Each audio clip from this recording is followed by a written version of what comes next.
Hello and happy Monday. Welcome to another Money Monday with Purse Strings. For those who are new here, my name is Maggie Nielsen, and Purse Strings comes live to this group every week, providing tips, tricks, pieces of advice on how to be financially fearless. And so all of this month, we were talking about, caring for aging parents and that cost that takes on women and kind of how to prepare for that in different ways. And then when you need, let's say, an attorney, a financial professional, someone to help with your wills and trust, we have top tier financial professionals willing, ready, and able to serve you. We call those our Purse Strings approved professionals, and Stephanie here is one of them. And she is going to bring her expertise around adult guardianship and what to really know in this situation. But before we dive into all of that, Stephanie, could you give a little intro of who you are and what you do? Sure, absolutely. Well, Maggie, thank you so much for having me. I'm really excited to be chatting with you and sharing this information.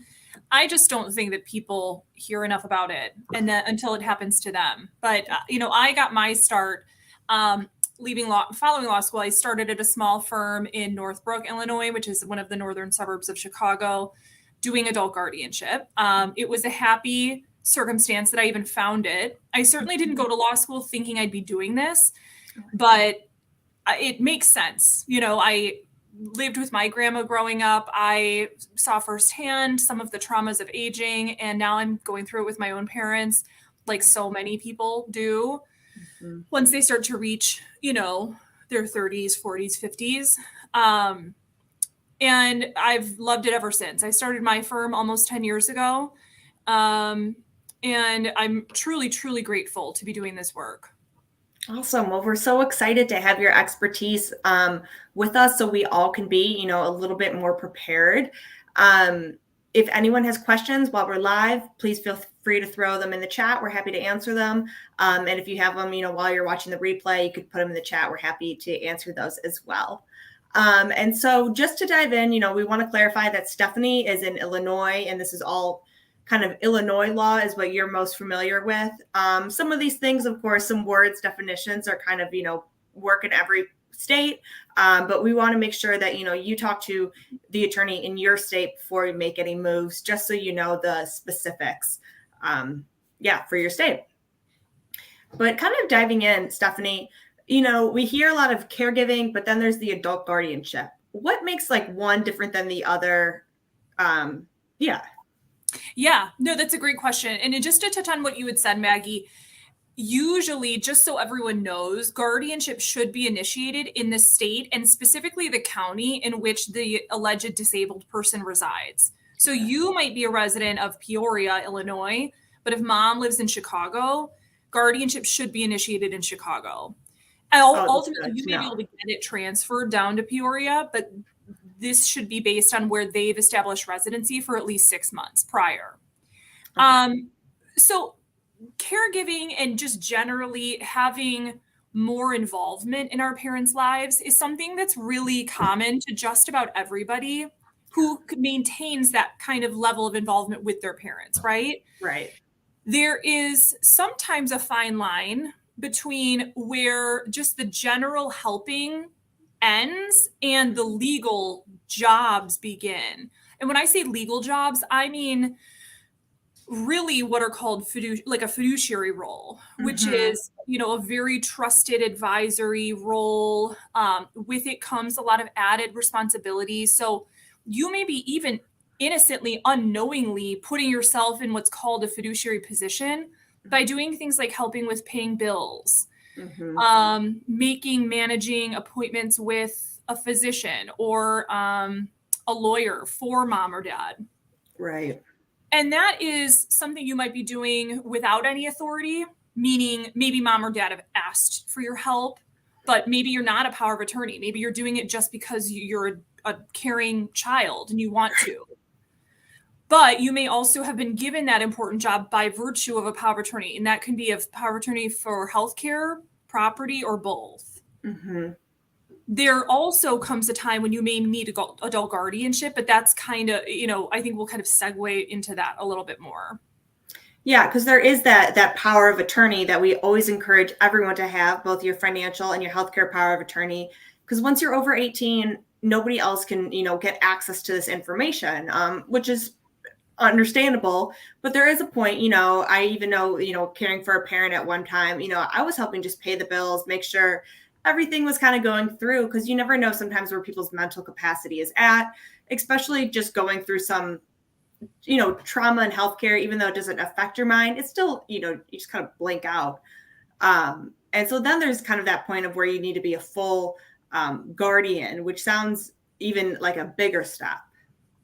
Yeah. And so, when you are an acting power of attorney, you have a job. It is a job. You may think it's casual because there aren't a bunch of lawyers and judges involved in it, but you have every bit of responsibility as a guardian does by law. Oh, So wow.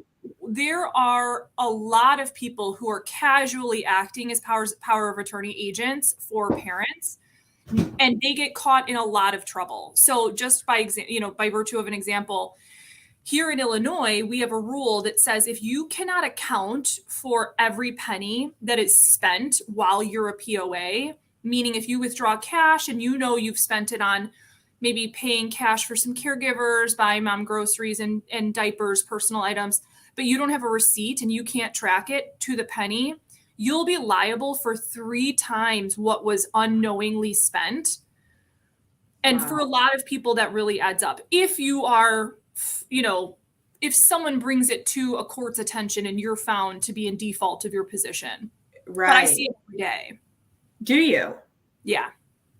And so It who's happens a lot with adult siblings who are mad at each other. mm, There's the really involved daughter who's taking care of her own kids, got her own marriage, her own life, her own job, and she's still trying to manage mom and help around the house, pay the bills. But if you don't do it in the exactly precise right way, you can yeah. find yourself to be in a load of trouble. And it's really Wow. hard to come back from that. Yeah, I mean, no good deed goes unpunished, Mm. right? And so that's really difficult, especially when it's from your own family. And, sometimes this is why we always encourage these conversations before anyone's sick, is so the family doesn't get as messy as it might sometimes, because it is a lot to manage. It's a ton to manage on top of not ever feeling like you're going to be scrutinized to that level of detail. I mean, to the penny And so of how what many is the percent. proper way of tracking that information if you, did have to take care of someone? Well, I always discourage cash withdrawals for that very reason. That's fair. Buy everything online if you can. You do it through Instacart or Walmart delivery, anything you can. So it's very, very clearly tracked. Yeah. If it's that you're paying caregivers, pay them with checks, with memos about the dates, keep track, spreadsheets. I mean, really, really good clients have a million spreadsheets, a million, copies of receipts. They keep everything. Yeah. It's so hard to manage, but it's necessary, it sounds like, Yeah. especially if you don't want to, end up paying all of that 3 times that out of pocket later. Well, I mean, this doesn't happen to everyone that they get Right. accused of some kind of financial exploitation, but when you do, that can be the default judgment against you. It's very steep. Wow. Wow. And so if you are going to become like a legal guardian to somebody, what else, what should you consider before doing that? So the way that adult guardianship might come into the picture is that someone didn't have powers of attorney. They never Mm, drafted them. yeah. So there is no one who can be legally named. It Mhm. could be that POAs were drafted and they weren't validly executed, meaning it wasn't the right number of witnesses or in front of a notary. Or there's some other reason why it should be declared invalid, meaning mom didn't have capacity when she did it, Yeah. or, a million reasons. And ultimately that POA could be found invalid. Okay. It could also be that someone did have powers of attorney and it's just that mom or dad will not let the agent who's named act. So this comes into reality for a lot of people because, if mom or dad has named you as an agent, but they really don't want your help, they don't like that you're preventing them from giving money to scammers, they don't like that you're inserting yourself in their bank accounts, paying their mortgage, their bills, they'll just revoke them. And for a Mhm. power of attorney for healthcare, that can be as simple as even a completely incapacitated person meaning no capacity at all, could just say, I'm revoking my power of attorney for healthcare. And it is so. There is no Wow. capacity requirement. If she says it's revoked, that POA is revoked, and there is no one who's allowed to legally act. So you might need to pursue adult guardianship in that case too. Wow. Yeah. I mean, that is a lot to handle. And I know sometimes dealing with your parents when they're older, they're just stubborn. They don't want you in your finances or whatever it is, they're stubborn in your own ways. And so it's hard, when it's family, to have different boundaries. But you also do want what's best for them, not giving money to the scammers and things like that. Right. And so how do you go about this process of adult guardianship? Do you need paperwork or to prove that, they're mentally unstable? Yeah. So there are a few different kind of life scenarios where someone may need adult guardianship. It could be like we're talking about now, just the kind of regular parts of aging, especially with the onset of like an age-related disability like dementia, Alzheimer's. It could also be someone who is of perfectly typical cognition, who just has a really bad accident, like a stroke, a car accident. This happened to a girlfriend of mine when we were 25. She got hit by a car and she was in a coma for a month. Her mom had to become her adult guardian. And then another way is if somebody who is not typical cognition throughout their lives turns 18. So, a kid with really severe Down syndrome or really significant autism, they should have maintained kind of parental responsibilities for them, even throughout adulthood. So when you've decided you think you need adult guardianship, in Illinois, you have to have an attorney help you if you want to become what's called a guardian of the estate, meaning you need to manage any kind of financial matter for a parent. Right. This can be accessing bank accounts, applying for Medicaid. If they were in an accident and they need someone to pursue like a personal injury cause of action for them. Yeah. You might need an adult guardianship. So when you've decided you need one, you'll talk to the attorney again in the county and state where the parent resides, and they'll guide you through the process. But for most places, that usually starts with what we call here in Cook County a CCP 211, which is a physician's report indicating to what level and what type of diagnoses the person has to warrant the need for A, a guardian to be appointed, and B, a complete loss of rights. This is a really significant moment in someone's life to be stripped of their due process rights. Right.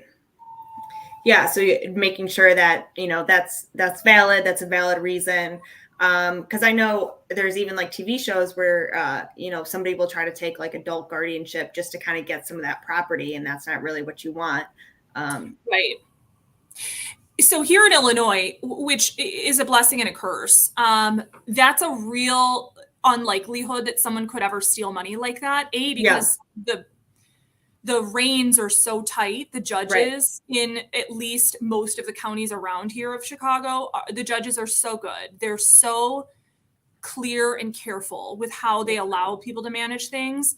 But there's also this idea called a bond, which is an insurance policy that looks over 1.5 times the value of someone's estate. So even if someone does steal money or steal property, the bond company, the insurance company, will come in and they'll replenish what was taken. Oh, wow. That's awesome. It's expensive. And a lot of people don't want to pay it because they think, well, I'm not going to steal money. Why do I have to pay? Right. But it come in handy for lots and lots of cases I've been a part of. Interesting. And so how long is that process to kind of gain that guardianship? I know most legal things are never running very fast. No. And so what does that process look like?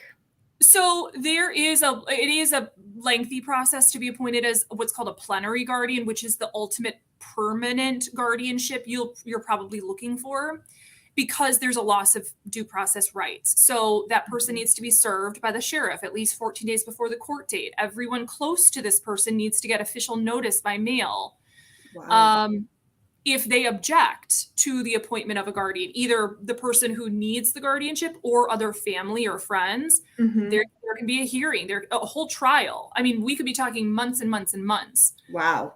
So I would say the easiest cases are about a month from the time you call an attorney to the time you can get into court. Mm-hmm. But all the way up until over a year. But there is also a mechanism to have what's called a temporary guardianship, and that can happen right away if a Okay. judge thinks it's warranted, so that you can start doing some of the urgent responsibilities right away. Right. And I mean, I could see, like you mentioned, a friend in a car accident or something like that, where all of a sudden one day it flipped.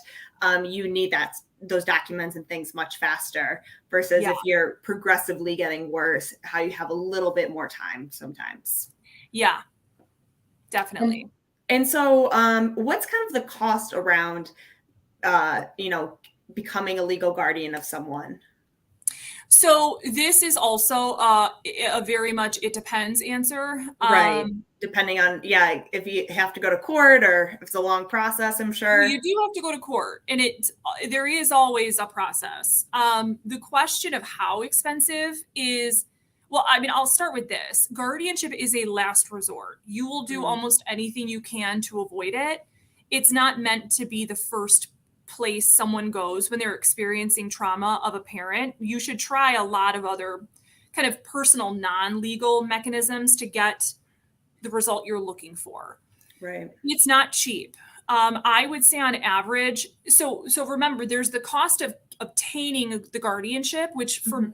for the easiest of cases might be somewhere around $2,500. Okay. The most expensive, because there's trials and there's a bunch of lawyers and other people involved, it could be tens of thousands of dollars. Right. And I've been a part of lots and lots in between. Most are somewhere in between. Wow. Um, the ultimate cost of the guardianship, though, completely depends, because a guardianship will last as long as that disabled person is living. Where Hmm. you have annual requirements, you're going to court to ask for things like, oh, I want to move mom from Chicago to Peoria, or I want to move mom into a nursing home, or I want to buy mom a new car that's wheelchair accessible. Your attorney is going to court to ask for those things for you. Oh, so this is not like a one and done process. No. So what do you always have to go back for? Permission of using their money? Usually it's permission of using their money, or if, again, it's a really significant life change, like transferring them from where Yeah. they are. Yeah. Interesting. Yeah. Because then, yeah, if you're going back to court and always have that kind of barrier, that's really difficult. Yeah. And very, very expensive. Now, usually the cost of the guardianship itself for the attorney who's representing the guardian will be paid by the disabled person's money. Hmm. Only if that person doesn't have the financial wherewithal to afford that will the person who's applying to be the guardian have to pay. And that's called the petitioner. Okay. Petitioner. Mm-hmm.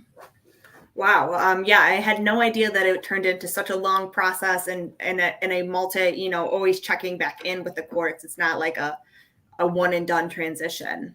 Yeah, and part of that is that the judge is it's that the judge is the guardian. They're just letting you have the responsibility, but the ultimate performance is done by the judge. They're letting you pay those bills. But once you bring it to a court, it's under the court's jurisdiction. So they want to make Yeah. sure you're doing the right things all the time. Which, yeah, definitely makes sense where you kind of want to try every option before you get to this, because then you'll just have consistent barriers. Yeah. Yeah. It's super, super expensive. It's invasive into a family, and it's all public record. It's not a first place to turn. No. Yeah. Yeah. But sometimes you got to do what you got to do. And that's Yeah. how it is. And that's why there is this option out there as well. Yeah. Um, I feel like we've touched on a lot of, great information kind of around this topic. Is there anything that we didn't touch on that you want to make sure is shared? I think we really so I have this phone call 100 times a month. A lot of people are in this boat where they need this information, and I honestly, I think you covered just about everything that anybody who's even thinking about guardianship should want to know. All right, cool. It's that everyone involved in it is the practitioners who do this, the judges that do this. They want the best for you, for your family, for the disabled person, but it's a haul to get there. Yeah, definitely. And it's always great when you have everyone's best interest in mind. That's really what's essential here. You just want to make sure your loved ones are really cared for. But we also know that, yeah, the courts have their own processes, and it's hard to, inform someone else about your whole family and their lifestyle, and have them make a decision sometimes. Yeah. So you really want a good attorney on your team. Yeah, absolutely. Attorneys make or break these, especially these really contested cases. Definitely. And so can you serve only Cook County or all of Illinois? I can serve all of Illinois, and we do. You know, we handle cases in Cook, Lake, DuPage, Will, Kendall, McHenry, you know, all Yeah, around. definitely. Awesome. So yeah, if anyone has any more questions or, needs to talk about adult guardianship with Stephanie, her email's been going through the bottom. She's also one of our Purse Strings approved professionals. So you can check her out on our site, pursestrings.co. And if you're not in the state of Illinois, definitely reach out and we can help you get connected with an attorney in your state who can help with some guardianship. And yeah, let's keep these conversations going. Just because we never want to deal with this stuff, but we might have to. So we just want to know where the right resources are. So all month we're going to be talking about taking care of aging parents and different things you should know. So thank you again, Stephanie, for coming on today. I really appreciate you sharing your expertise, and we'll talk to Thank everyone you. again soon. Okay. Bye-bye.